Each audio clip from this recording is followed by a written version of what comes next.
黃翠如安心坐月色深臭 B。蕭正楠4萬錦口翻 TVB 派姜醋曝光兒子乳名。近排香港娛樂圈充滿喜悅氣氛，全靠蕭生蕭太蕭正楠同黃翠如迎來人生新一頁，正式升呢做爸爸媽媽。翠如喺3月中順利誕下 BB， 一家3口幸福滿瀉。蕭正楠早前拍片大派豬腳姜醋禮卡，更首度公開 BB 乳名為哈哈，呢個名一聽已經夠晒可愛，令人會心微笑。對好多香港人嚟講，派姜醋唔單止係報喜，更係一種傳統儀式分享、感恩、傳遞祝福。蕭正楠今次返 TVB 派姜醋，唔單止令台前幕後都感受到佢初為人父嘅喜悅，仲見到佢開心咁周圍展示仔仔相，尤其遇到汪明荃阿姐時，個表情真係止唔住幸福泛濫。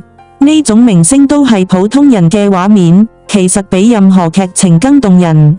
鏡頭前，佢哋可以係演員、主持、藝人，但鏡頭後，佢哋都係一個新手爸媽，凌晨餵奶，冇覺好瞓，臭 B 手忙腳亂。蕭正楠自己都講，最近每日24小時忙住湊 BB， 眼神雖然累，但笑容係由心而發。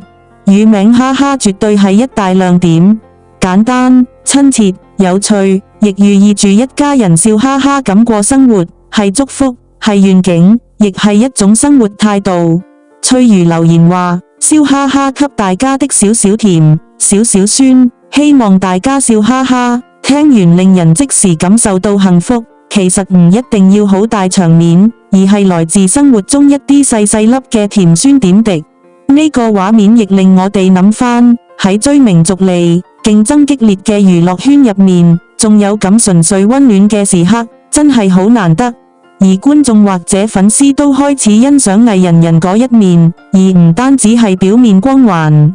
公開 BB 乳名，派姜醋，分享臭 B 點滴，呢啲就係藝人用真實生活拉近同觀眾距離嘅最佳示範。延伸少少討論今時今日，偶像藝人係咪仲需要保持神秘感？定係真誠、透明、有人味，反而更容易打動人心？蕭正楠同黃翠如似乎就選咗後者，喺鏡頭背後繼續做佢哋最真實自己，並用家庭幸福感染身邊人。感謝你觀看我們的影片。如果你覺得影片對你有用，請按讚、分享並發表評論。